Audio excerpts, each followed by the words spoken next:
Burning Coal was an itinerant company for the first 10 years of its existence, and we had the very good fortune to have a very generous theater community who were willing to let these interlopers in, and you know, places like the Thompson Theater at NC State, and Manbites Dog in Durham, and the Kennedy Theater at the Progress Energy Center for Performing Arts was kind of our unofficial home for most of that 10-year period. It was a space that had not been used as a performance space, and we went in and we said to the city, hey, why don't you let us go in and do that? And the result of our residency there, if you will, is that eventually the city got wise to the idea of this untapped resource in their community, and they spent a goodly amount of money to upfit it so that it now is quite a nice little black box theater space in downtown Raleigh.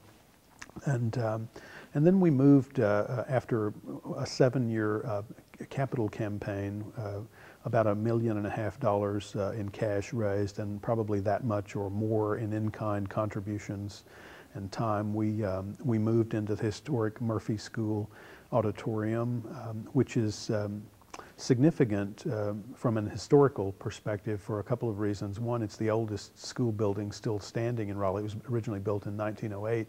It served Raleigh as an elementary school up until 1977. Wake County took over the schools in 1977, I believe it was, and they declared this building to be too small for their purposes, and they shut it down. And for the next 31 years, this auditorium sat empty until we opened it in 2008. We've had a tremendous amount of support from the community. Our contractor, Greg Paul, our architect, Louis Cherry, theater consultant, Curtis Casefang, and so many people here in this community have contributed to this building, to getting it done, that it's almost impossible to overstate their contribution to our company and our company's work. But what happened in the summer of 1960 in this room, the room that I'm sitting in right now, is what makes the building worthy of the attention of all citizens of our community, and that is that it was the room in which the city school board met and voted to begin the desegregation of Raleigh schools. And in fact, that fall, the fall of 1960, an African-American student named Bill Campbell became the first black student to attend a quote-unquote white school in Raleigh.